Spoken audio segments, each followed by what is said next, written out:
breaking news today on Sekulow. The National Archives removes security guard. Special counsel makes an aggressive move, and the GOP sets its first presidential debate. Keeping you informed and engaged, now more than ever. This is Sekulow. We want to hear from you. Share and post your comments or call 1-800-684-3110. And now your host, Jordan Sekulow. Hey, welcome to Sekulow. We are taking your calls at 1-800-684-3110. Remember, yesterday we talked about the Smithsonian's response. This is specifically to members of Congress, our good friends, both in the Senate and the House, really led by Senator Ted Cruz and Congressman Chip Roy. But a lot of our friends are on these letters, and we're really appreciative that they did it to both of these entities. And the National Archives responded last night after we were on Set the stage the air. so everybody knows what we're talking about here. So remember, we represent those pro-life students, parents, some law students, some who are adults, some who are minors, who attended the March for Life, and after the March for Life or before the March for Life, went to visit federally funded museums like the National Archives to see the Constitution, Declaration of Independence, and the D.C. Air and Space Museum. And these are different clients in different instances were harassed because of either a beanie that said pro-life or because of pro-life shirts. And other people were in these facilities with other political messages on. They were just walking through as visitors, not trying to do any kind of protest there. And so it did not violate any policies at all, technically, of the Smithsonian or the National Archives. But they were harassed, told to take their either beanies or shirts off or turn them inside out. They were escorted out. In one instance in the Smithsonian, the security guard said, "You made my day. I can't wait to report this," which is a real threat, especially if you're a young person about to apply to college. You can imagine how that could impact you. And in the the Smithsonian situation, they wrote back yesterday to Congress saying this was wrong. We are re-educating the security. National Archives took a little bit of a different approach, Dad. Yeah, the museum there. The National Archives wrote this to members of Congress. The security officers involved in January 20th incident are actually private contractors at National Archives.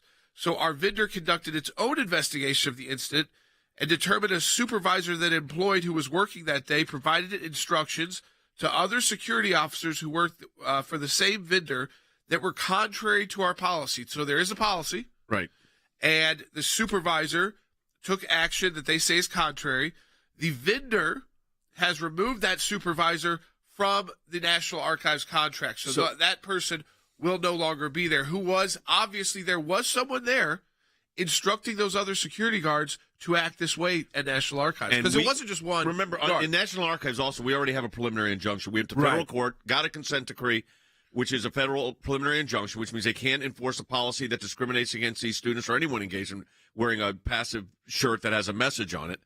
The interesting part of this, and this is where the discovery of the case will come in, will be this individual officer probably didn't come up with this one on his own. Somebody said something to him, and that's where discovery comes in. Now, then go to the Smithsonian, because this is the other case we have. Yeah, we have not gotten the No preliminary injunction. We haven't moved for a preliminary injunction yet on the Smithsonian. Now, that started to change.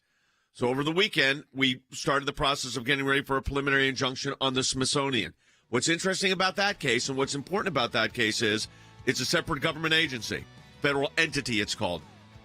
We're in those discussions right now with the Department of Justice to negotiate out the preliminary injunction. Once we have that, both cases will then proceed into what they call mediation and discovery. And while you call them separate entities, they are all being represented by the same DOJ attorneys. So one's a federal entity. We'll get in that in the next segment.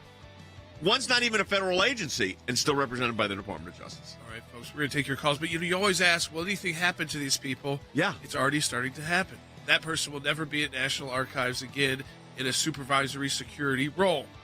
So action already being done, but these cases are far from over to make sure your constitutional rights are protected now and in the future. Support the work of the ACLJ. Donate today at aclj.org. Share the broadcast with your friends and family. We'll be right back on Sekulow. A group of pro-life advocates is accusing federal government employees of harassing them during the March for Life weekend. The term pro-life now is being attacked. Behind these walls, the Declaration of Independence and United States Constitution, beacons of free speech.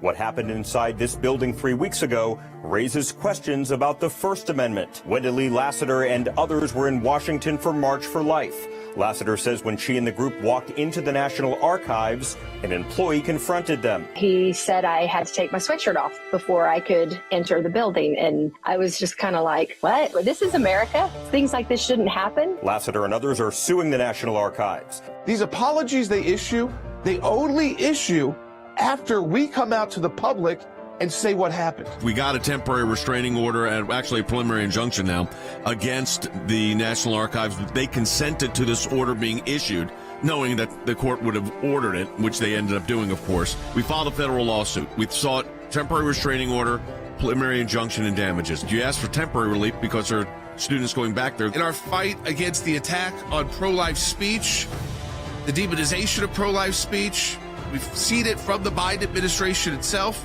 and we're fighting back, and we're winning against the federal government in court. 5 days of legal work.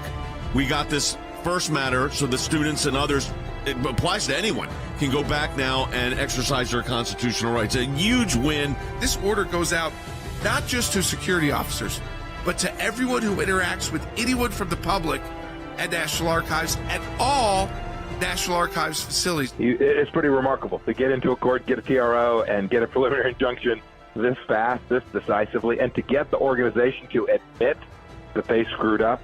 That is the power of the ACLJ.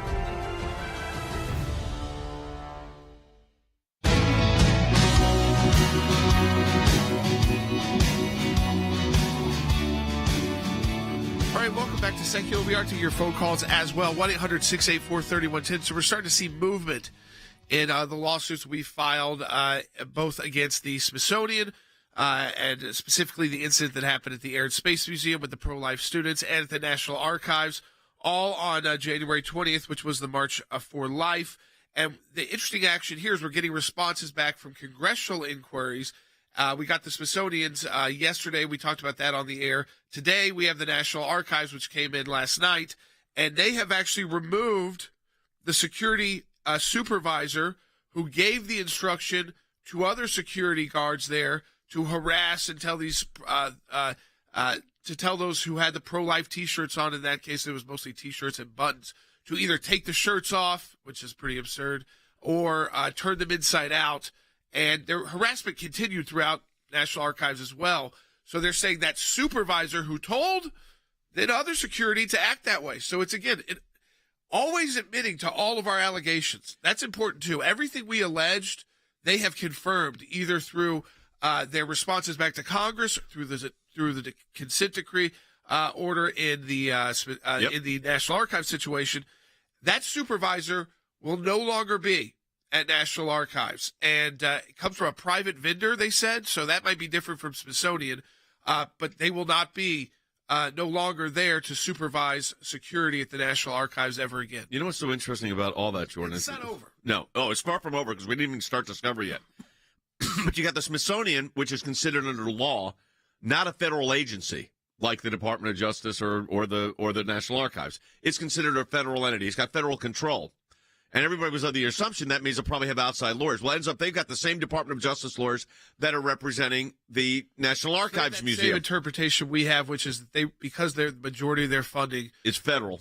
They are First Amendment applies. treated Everything like applies. a federal government. Exactly. So the First Amendment applies. Constitutional protections apply. So what happens? And I think this is the key part of this is we've got now a preliminary injunction in one on the National Archives case. So now we go into what's called a mediation phase where you try to work out, we've sued them for damages, we've sued for changes of policy, we've got the temporary win on that. That case goes into mediation for 90 days. If it's not resolved in mediation, it then goes to full-blown hearings and trials. So we've got that process going on. In the National, the Smithsonian, different, because we have not sought a preliminary injunction. In fact, we just decided this weekend to seek the PI in the case because people are talking about coming back up there and they want to know what their rights are. So our lawyers are, again, talking to the Department of Justice lawyers about that very issue, because that's a big deal. Good question came in from Rumble. Is the security guard barred from employment at any security position or just the museum? Now, the museum, National Archives, contracts, and Smithsonian has not alleged this yet, but National Archives said they contract their security out to a company. So that company, the National Archives instructed that company to remove this supervisor from National Archives ever being and working at any National Archives facilities. National Archives does not have I don't think, the ability to tell that company they have to fire that supervisor. That will be then internally discussed within that company. But we're always very wary, too, when they try to lay the blame on one person. 100%. So don't think that, I like this move, by the way. I like the speed at which we're starting to see responses, too, from National Archives. Maybe they're getting used to having to respond quickly because of all of those classified documents, all those other things. But, but I just want to reiterate to people, this is the tip of the iceberg. They start taking these actions. It actually raises more questions usually. Yeah, because somebody had to tell that supervisory security personnel what the policy was. And remember, somebody at the gift shop said it too. Those are not the same companies. Right. Okay, so that's why we got to get to the bottom of it. Another great question came in on Rumble. We'll take your calls on air too at 1-800-684-3110. Does the ACLJ have clients that are planning on going back with pro-life clothing to actually witness the problem? The answer is yes. It already happened at National Archives. National Archives, yes, because they went back on that week ago Friday when we were hosting Hannity. And they made sure. And now we've got people that want to go back, plaintiffs that want to go back to the Smithsonian. We just want to make sure before. I don't want an incident. Yeah, there's not another incident. So that's why we're in those discussions. They were very now. aggressive. The security personnel at the Smithsonian were very aggressive against the students. Yeah, I mean, they followed them around, cursed at them. I mean, the worst curse words you could use, and there were minors there.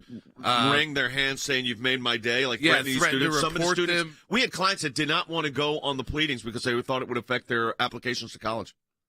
Yeah, I mean, it's a sad state of the world in the country right now.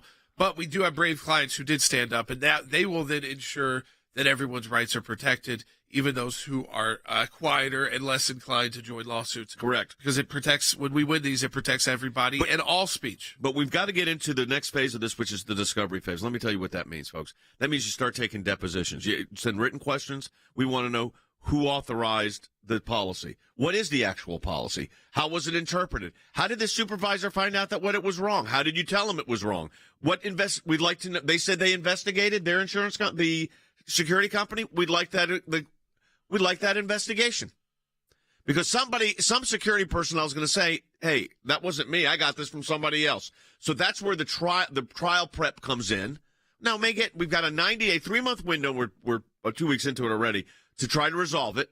If it doesn't get resolved, we will go to a trial. We are already in federal court on 2 of these, and we will go on trial if necessary right now. So again, whether it is at a city council hearing in Boulder, Colorado on the pro-life issue, or standing up for students' free speech rights in a district court, or representing the city of Ocala at the Supreme Court of the United States, in case it's still pending, we'll see what happens with that one. That may know today. The fact is, as you look at all of these, ACLJ is involved front and center. And then coming up in the next segment, we got to talk about this special counsel move that, for those of you following this litigation against the former president and against and trying to compel testimony from the former vice president, Mike Pence, there is some big, big constitutional issues about to break on that. I don't know if we have Andy with us or about to get him in a moment.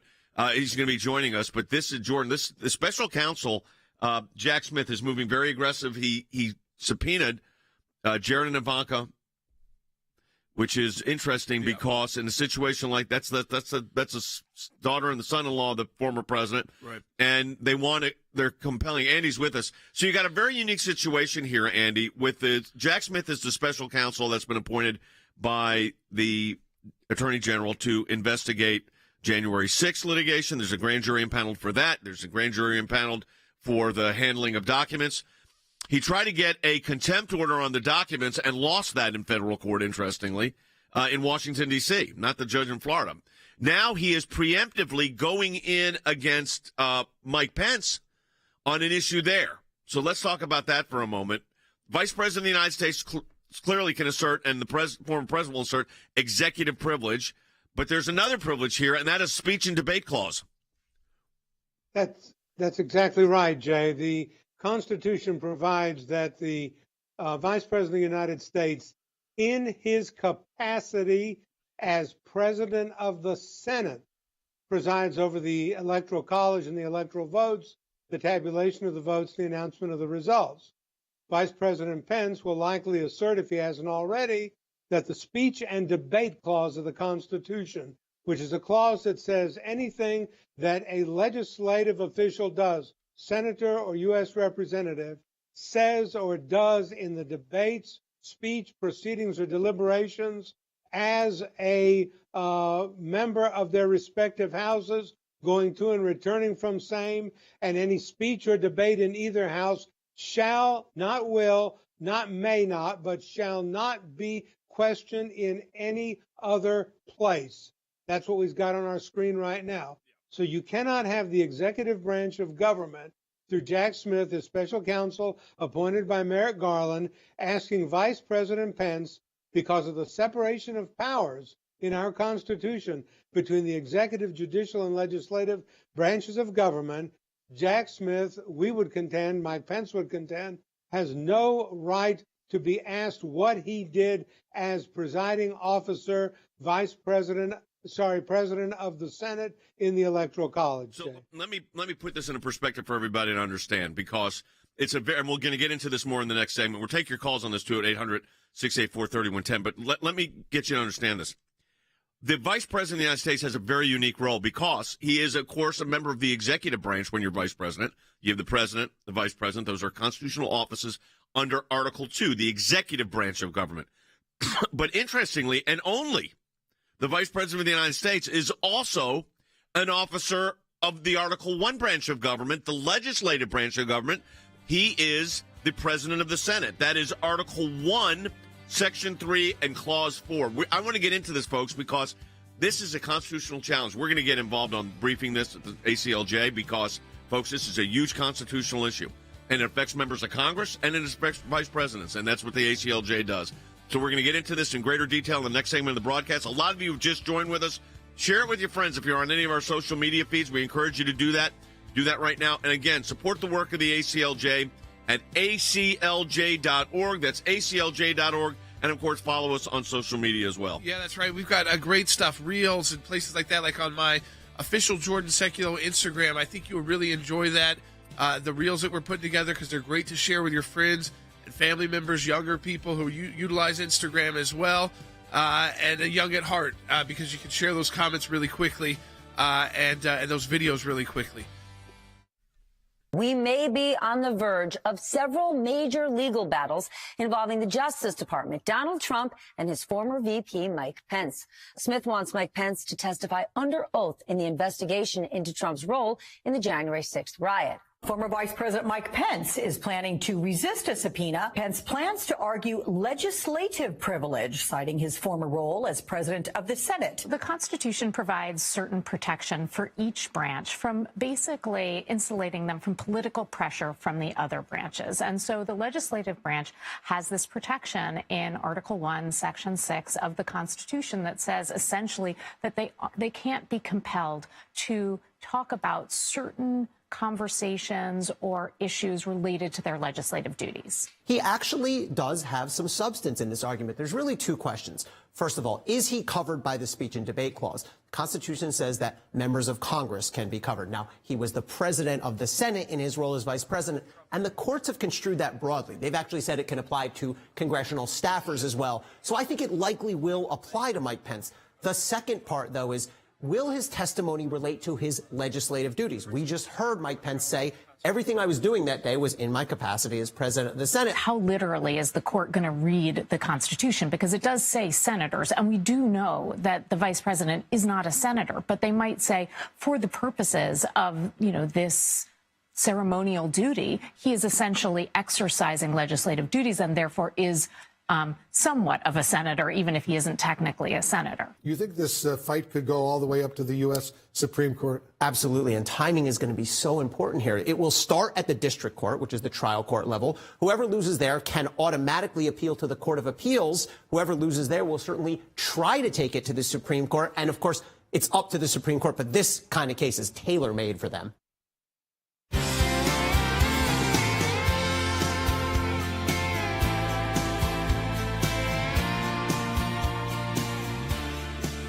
All right, welcome back to Sekulow. We continue to take your calls, 1-800-684-3110. If you've got calls about the new move with the National Archives and their latest statement to members of Congress, which in that letter cites our ACLJ legal action. We appreciate Senator Cruz, Congressman Roy, for leading the charge and getting a lot of members of Congress, both from the House and the Senate, on both letters to the Smithsonian and the Archives. The Archives responded by taking a bit more action already. They have taken the supervisor, who was from a private security company, removed that supervisor after an internal review from from being in any National Archives facilities. Now, we know that supervisor told other people how to act. We even had someone in the gift shop acting inappropriately, which would, again, maybe someone who was employed through a private company by National Archives, but wouldn't have been a security individual. This is, by the way, just the beginning, because sometimes we see in these situations blame being put on the folks who are the lowest on the totem pole.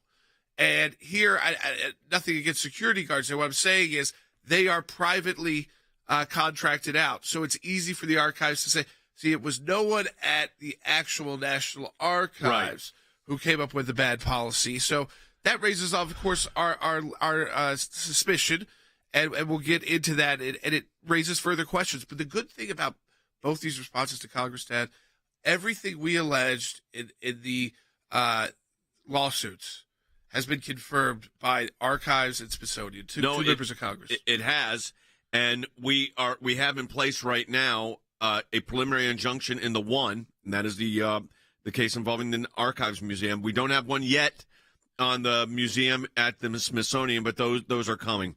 So good news on the update there. Now, the special counsel Jack Smith, that's investigating the January 6 events and has grand juries impaneled, has taken a very aggressive move. The former Vice President Pence, has stated that he believes that his comments, they want testimony from him. He believes that the special counsel is not entitled to those. In other words, the grand jury is not entitled to those because of what is called the speech and debate clause. And I wanted to set this back up. The president is an Article 2 branch of government's executive power. That's where the executive comes from. The vice president is under the executive. He is the only officer of the United States, though, that also forms as a function Article 1, that's the legislative branches of government powers. And that is Article 1, Section 3, Clause 4 says the following.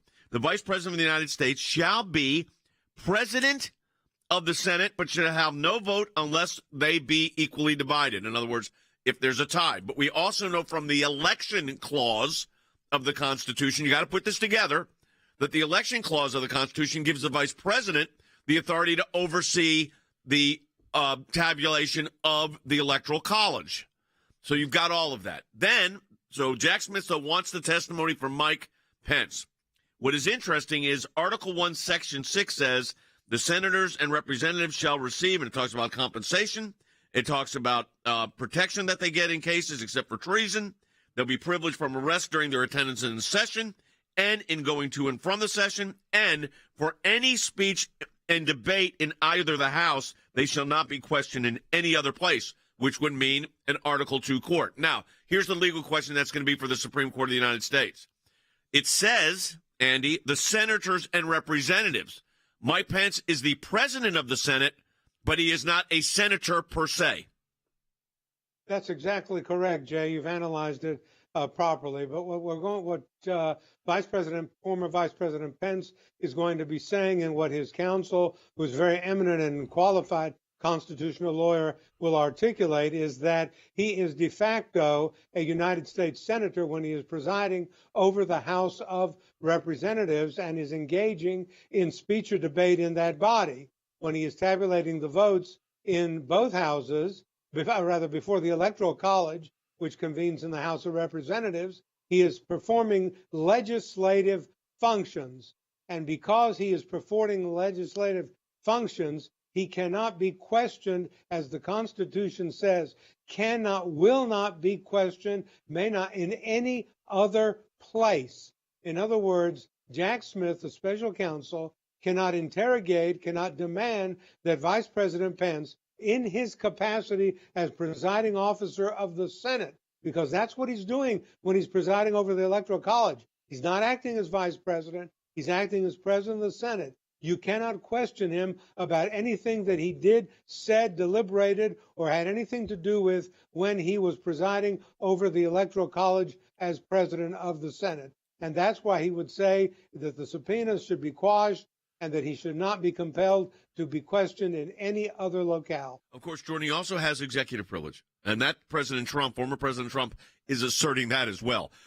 So you got two privileges at issue here. You've got both executive privilege and then speech and debate. Both of those will be important. Here's the problem that Jack Smith has.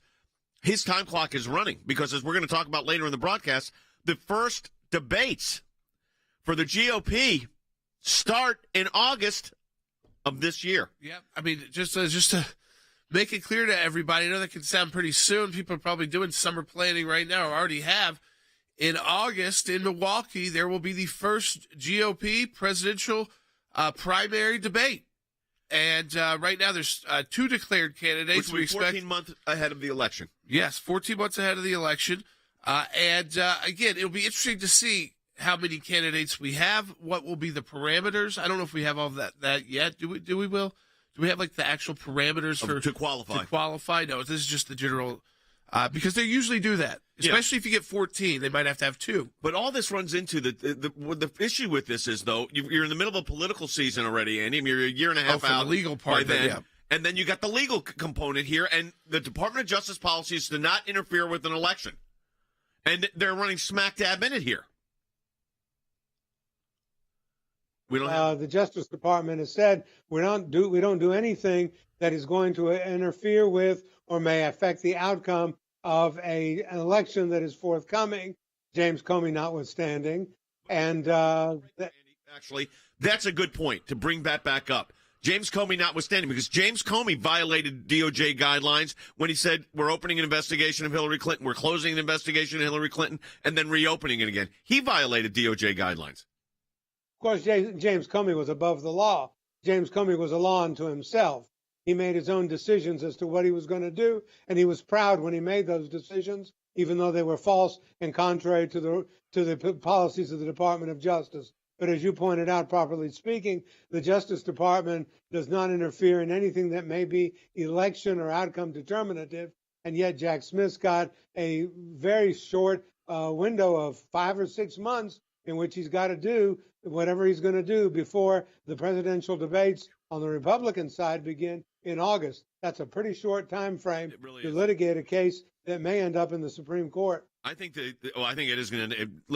Vice President Pence has Emmett Flood as his lawyer. He's a great lawyer. We worked with him. He was in the White House counsel's office. He's a brilliant lawyer. Very one of the top handful in Washington to handle something like this. He'd be a great one to go to. We'll file a brief if warranted, if it does go to court like this, because I think the speech and debate clause issue is really significant here. All right, we got another 30 minutes of the broadcast coming up. We're going to talk about the situation in China, folks. The Chinese, the Russians, and this whole idea of what they're talking about.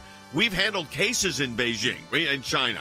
We know what's going on there, folks. We got a lot to talk about. Stay engaged, ACLJ.org. Share this feed with your friends and support the work of the ACLJ at ACLJ.org. And a political deep dive coming up as well, second half hour for the GOP primary.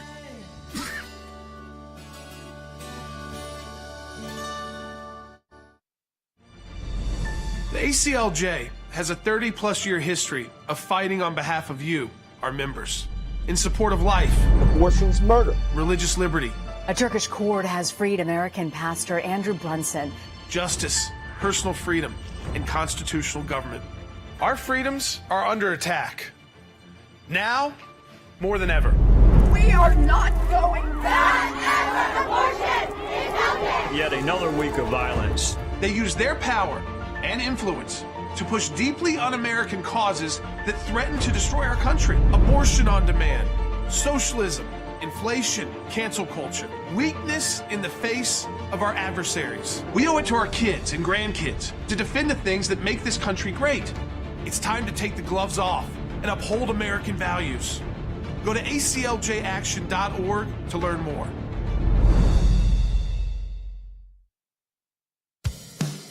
Keeping you informed and engaged, now more than ever. This is Sekulow. And now your host, Jordan Sekulow. All right, welcome back to Sekulow. As we discussed, we have gotten more action in our case against the National Archives and the Smithsonian for those who had pro-life messages, whether on a beanie, who visited the Smithsonian Air and Space Museum in D.C. the same day as the March for Life, January 20th, and those who had pro-life T-shirts and buttons who visited the National Archives that morning of the March for Life. And each situation, you had harassment, told to take this off, turn it around, put it on inside out by security officials. And while we've got a preliminary injunction in one case against the National Archives, and they've already people have already returned who are our clients with their pro-life messages on, and we're able to again, we're not treated the way they were, and we're able to attend and without kind of any disruption the way they should be able to. National Archives also responded to the congressional letter that was led by Senator Cruz and Congressman Roy and a number of our good friends in both the House and the Senate. And National Archives responded that we actually have a private security company, and they've done an investigation, and the supervisor there acted inappropriately and has been removed from all National Archives properties. So that's as strong as they can go on that supervisor who was telling the other security officials, because there were more than one person with bad action at the National Archives, even included someone who worked at the gift shop. But it's a positive sign. Now, again, we take all this with a grain of salt. Yep. Because a lot of times in these situations, they try to blame it on someone who is the most indirectly tied to the actual government agency or entity. Well, that's what they're doing here. Yeah. Yeah, so what they've done is they're doing a little blame shifting.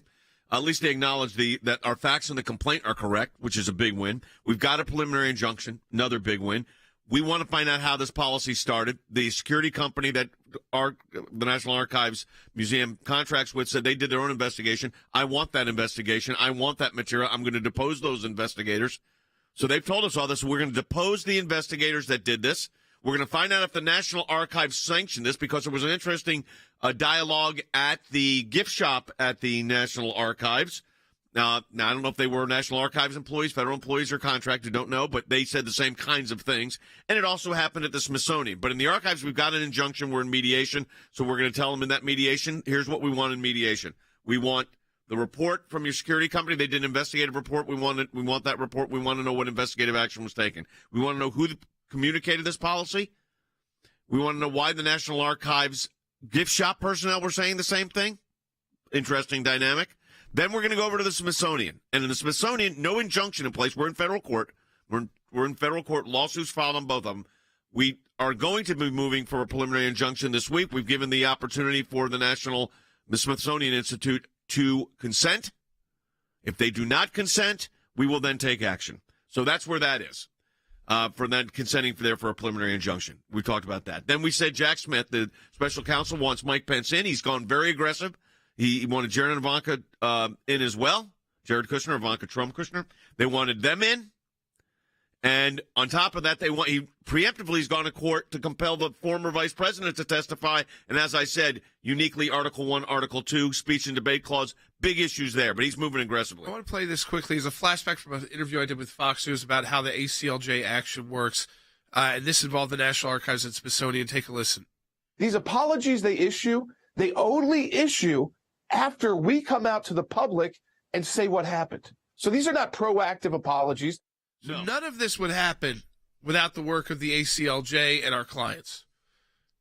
There'd be no apology. No one would have been removed from National Archives, and they'd still be harassing people who are pro-life. 100%. With pro-life gear on. And that's why for 40 years we've gone to federal courts, the Supreme Court in the United States, district courts, state courts, around the country, frankly, around the globe, to stand up for people who don't have the legal resources to stand up for themselves. And that's where you come in, folks. Your support of the ACLJ makes all of that possible. ACLJ.org. That's ACLJ.org. Also, like our Facebook, social media truth, wherever you're getting it. Rumble, of course, YouTube, at Jay Sekulow, at Jordan Sekulow, at Logan Sekulow, and at ACLJ. If you're watching this right now, especially our friends on Rumble, continue to share this with your friends. It's a great way for us to stay in their feed and for also to get more eyeballs on this and more people watching. The key. A major escalation from North Korea, firing multiple ballistic missiles. North Korean state media touting the weapons used on Monday as capable of paralyzing an enemy airfield. They described it as a sudden drill, claiming it confirms their readiness to launch a fatal counterattack against what they call hostile forces. Officials say, based on the information from North Korea that they've released, at a normal trajectory, this missile alone could travel more than 8,000 miles. State media saying the missile flew for nearly 67 minutes for 614 miles at an altitude of roughly 3,500 miles before landing off the coast of Japan. We now know this one had the capability of hitting anywhere in the U.S. Last year, they fired off an unprecedented number of missiles. You're right, there hadn't been one since January 1st, so this was notable. Menacing words from North Korean leader Kim Jong-un's influential sister. Kim Yo-jong warning the country could turn the Pacific into a firing range. The frequency of using the Pacific Ocean as our shooting range depends on the nature of the U.S. military's actions. She's referring to upcoming military drills on the Korean Peninsula. The U.S., South Korea, and Japan responding to the ICBM launch with joint air exercises over the weekend, fueling fears of further escalation. If North Korea conducts the seventh nuclear test, which could happen at any time, it will be a game changer in a sense that North Korea could develop and deploy tactical nuclear missiles. Pyongyang continues to boast its nuclear weapon supply, displaying its largest arsenal of weapons, a dozen ICBMs, at a military parade earlier this month. Pyongyang's latest posturing has prompted strong and swift condemnation from the U.S. and Japan, all ahead of larger annual drills between the U.S. and South Korean militaries next month.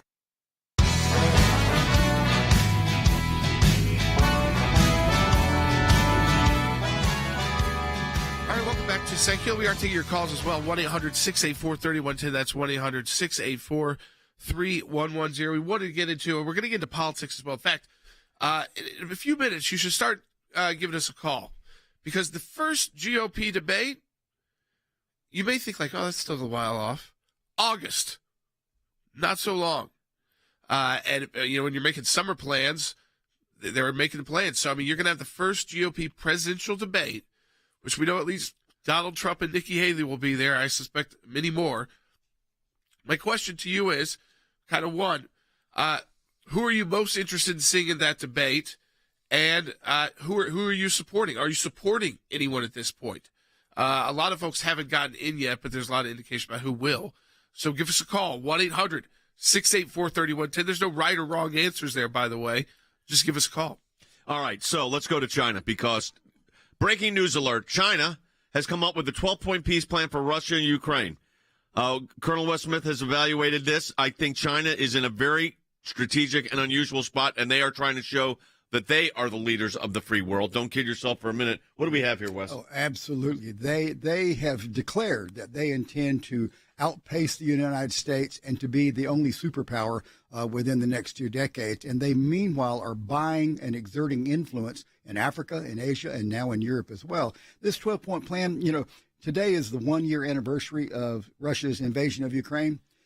People who are experts have been studying for a year how to end this conflict. Never fear, the Chinese have a plan. It includes, of course, lifting all sanctions on Russia, all sanctions. But it also includes protecting the sovereignty of all countries, even though Russia invaded Ukraine. It also has a clause here that the safety of civilians, women, and children must always be protected, even though Russia attacks civilian facilities. Children are shipped off to Russia away from their parents, and women are being raped and assaulted in all the Russian-occupied territories. It goes on and on like that. It talks about the necessity for humanitarian warfare and not violating the laws of war. But these are all the things the Russian government, though, has done. They are doing it now today, and yet China is writing this out like this is some new concept. And meanwhile, and this is the part that's so disconcerting about this 12-point plan, one of the many parts, and that is President Xi is scheduled in April to visit Vladimir Putin in Russia. But 2 months ago, they signed an agreement with Russia about their long-lasting cooperative friendship. And yet, so after that, Xi's going to Russia, and they put this out. They're not only trying to make America look weak, they're also have a plan together to actually support Vladimir Putin and his invasion of Ukraine. I'm going to tell you this. This is interesting to me. Well, we had a discussion before we went on air, and our director of policy, Harry Hutchinson, raised a very interesting strategic discussion here, and that is what is really what's really up here with the Chinese government. With when I say that, it's the Chinese Communist Party. Harry? Well, Jay, there are two quintessential questions that the West needs to think about. First, is the West prepared for eternal war in Ukraine? And second, is China setting up the West for a protracted war in Europe in order to drain the West financially and militarily and emotionally? So at the same time, we should keep in mind, where are China's eyes focused? They're focused on Taiwan. So I think the answer is clear to the first question.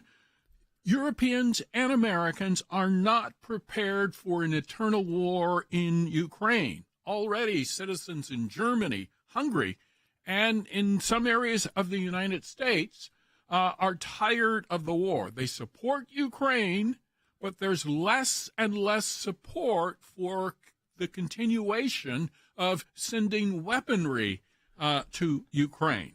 But the second question, I think, is the most interesting. Okay, what is that one?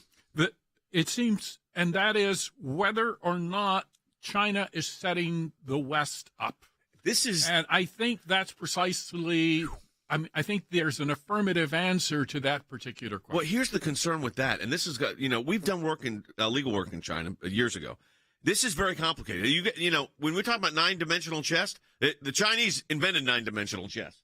So they are draining resources from the United States as this conflict goes on with Ukraine. We've talked about that, Jordan. There is a fundamental cost to the United States as this war goes, both in dollars and in resources. Right.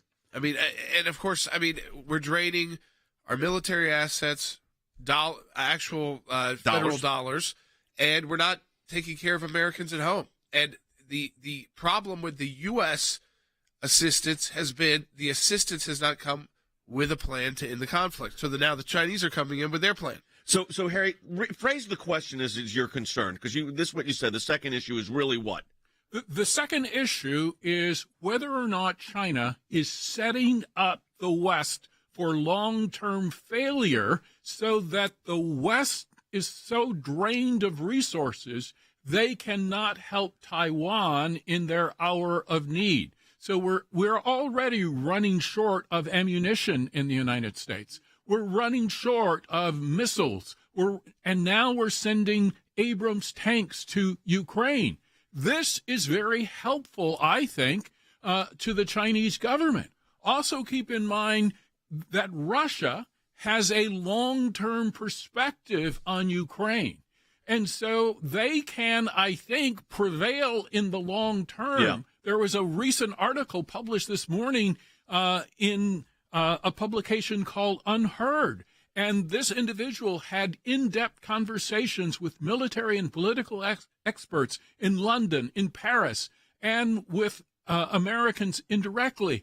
And he cannot see a way out of a protracted conflict. Yeah. This helps China. So could China be doing this, Les? I think the answer is definitely Are they yes. doing it? I guess is the way to say it. They are doing this. I mean, they are looking at this whole situation and they are trying to turn it to their own advantage. We're arming Ukraine. Another huge package was announced this week by President Biden. And Harry's right. We're sending them weapons. For example, we're sending them multi-millions of 155 artillery rounds again this week was announced.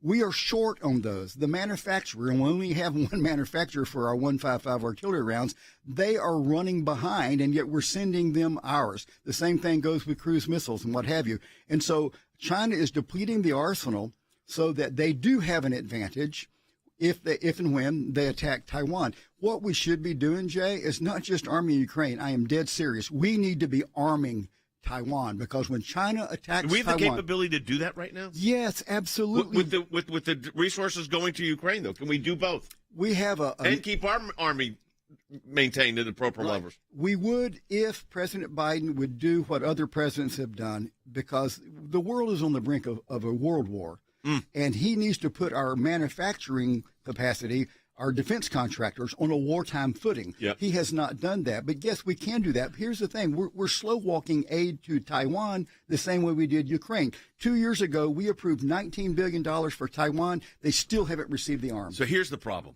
And it goes right into the political discussion we're about to have. We have, in 2.5 years, gone from a situation where we had no global conflict like this, certainly not a world war scenario, to in 26 months, we have gone to a possible, almost contemplating a significant uptick in this war between Russia and Ukraine. It's already impacting all of Europe, and especially Eastern Europe. It's affecting our ability to arm ourselves and our allies, Taiwan. The Chinese are playing us like a fiddle. And then you ask yourselves, this is leadership. And on top of that, August, first GOP debates, folks. So we are right back into now presidential politics. And we do want to hear from you in this next segment at 800-684-3110. What are you thinking right now, folks, on where this is going? Yeah, I mean, spending money, taxpayer dollars with no plan is not leadership. Just handing over weapons without a plan is not leadership. It's not leadership when you're not making sure our military is getting the weapons it needs or replenishing the weapons we have sent and making sure that we're staying on par or better than what the Chinese are developing as well. It's just not leadership. It's really easy just to send money around the world and not worry about inflation and how it affects your domestic situation. But the president's job is to protect Americans first. And when you fail to do that, Ukraine will fail. Taiwan will fail. Because the world won't respect you if you can't take care of your own folks, especially because the United States is built on that. China is not built on that. Russia, not really built on that. But the U.S. experience and is that we take care of these rights that we have and we take care of Americans. And by being strong at home, we are the number one superpower abroad. When we are not strong at home, we start losing that status abroad. And that is what I think we have seen under the Biden administration. From the very early days, the Afghanistan withdrawal, to today in Ukraine, sending over weapons, sending money, but no plan in sight. I'll tell you, folks, this is fascinating. Well, next segment, we're going to be talking about politics, presidential politics. And we're going to get where are you thinking right now? Who are you liking right now? What policies do you like? We're taking your calls at 800-684-3110, 1-800-684-3110. If you enjoy this broadcast, then support the work of the ACLJ at aclj.org. That's aclj.org. You help keep this broadcast on the air. Again, follow us on all your social media apps. The great way to stay engaged. We'll be back more in a moment.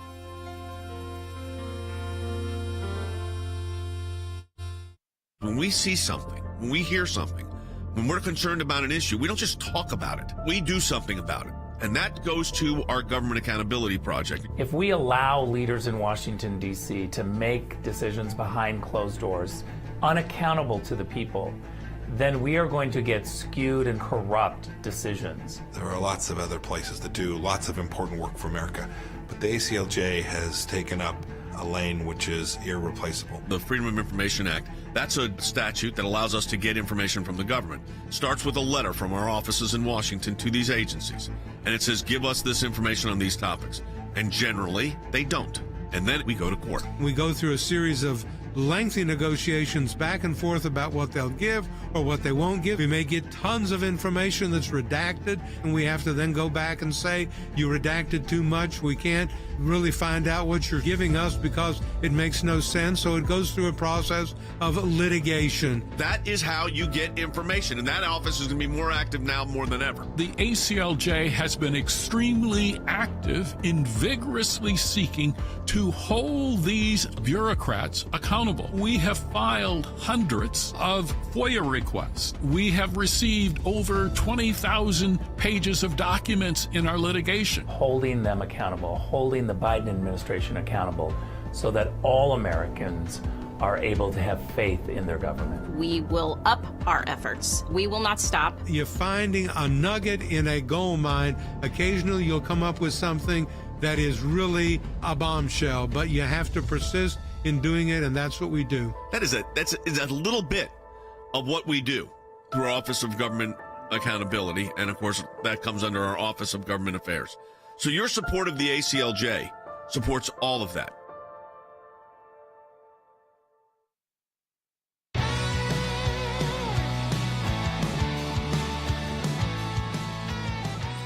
So, folks, we've been talking about a lot of serious issues, obviously, with ACLJ, the pro-life students and attendees of the March for Life we represent, who were harassed both at the National Archives Museum and at the Smithsonian. That's moving forward, and we talked about that.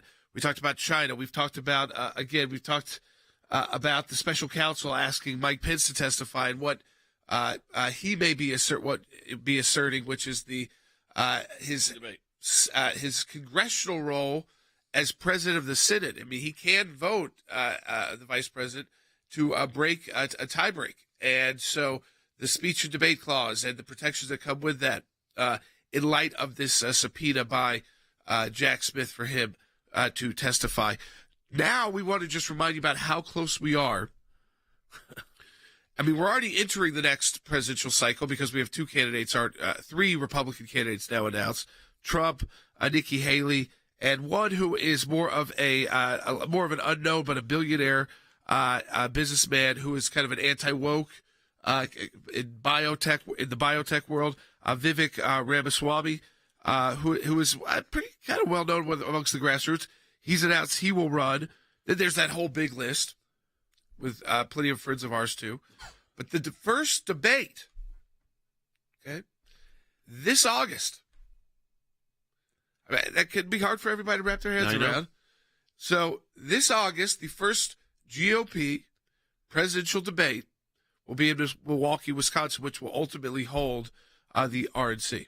Yeah, so we're asking your opinion on this. It's a Friday afternoon. We'll let you vent and let you talk. 1-800-684-3110. Where are you on this? Let's go ahead and take a call. Sure, we'll go first to Cindy in New York on line 1. Hey, Cindy. Hi, how you doing? Great. Hey, Cindy, you're on the air. Hi, can you hear me? We're going to go back to you in a moment. Let's go ahead to Lynette in New York as well. Lynette, go ahead. You're on the air. Hey, Lynette. God bless you. Thank you so much for taking my call. And I would like to see President Donald J. Trump. I still support him.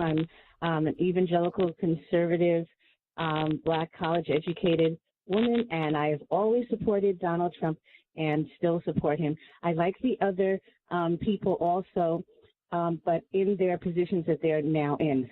As example, Governor DeSantis, I think, is an excellent governor. I'd like to see him remain as governor. Nikki Haley was excellent in the UN, very pro-Israel, etc., under President Trump. But I don't like the fact that some of her events recently, I've heard. So you're basically saying you're ready for Trump presidency 2.0. We're taking your calls on this too, folks. 800-684-3110. You can also get your comments in on Rumble. But again, 800-684-3110. There is polling data. It's very interesting. Jordan, you want to circle? This is this is a real clear average. Politics average shows Trump at 43%, DeSantis at 30%, and then it starts getting much smaller. So, I mean, a significant drop after those two. Let's go to who they are. Mike Pence at 6%. You surprised Mike's that high? No, I think that's this kind of evangelical vote that's there that never really liked Trump, that also doesn't blame Pence for anything. Right. I don't know that he goes much higher than that. Okay. Nikki Haley at 5%, and she just made her big announcement. So, again, she's gone up a little bit because she was not at that number yet. Pompeo at 3.5%. And he is not announced yet. He is not announced. So some of these are just names that I think, like Rubio, I'm not sure he's even I don't think so. running. He's at 2.5. Cruz is a maybe at 2. Tim Scott. Certainly making rumblings. Just now at 1, but I will tell you, Tim Scott, if he does run, will not remain at 1. Yeah, it's interesting. Yeah, I want to focus on that. So Tim Scott, who we know very well. Listen, everybody on this list we know well. Yeah. Tim Scott will not remain at 1. No. He would be a major made no player. announcement. No, he hasn't made an announcement. The question that people ask, if you had a head-on-head Trump-DeSantis, if the others weren't in it, but that's not the world we live in, it would be very close. It would, because, I mean, that's the real clear politics average of polls. Then you start looking at some of the other polls. The most recent poll came from Harvard, and it showed Trump at 46 and DeSantis at 23. So it would mean that DeSantis really would have to get everybody else. And that just doesn't happen. Yeah, because people will split. Yeah, even if they don't split 50-50, he needed to split 90-10, and that's even difficult.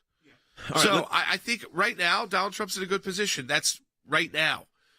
We also know that he's got a serious possible contender in DeSantis. If everyone else after DeSantis Trump, has raised a lot of money. If everyone else after Trump was at 10 or below, then I'd say, okay, it's Donald Trump's 100%. It's not yet. If you read these numbers, and I think it's why Trump is out there doing his thing.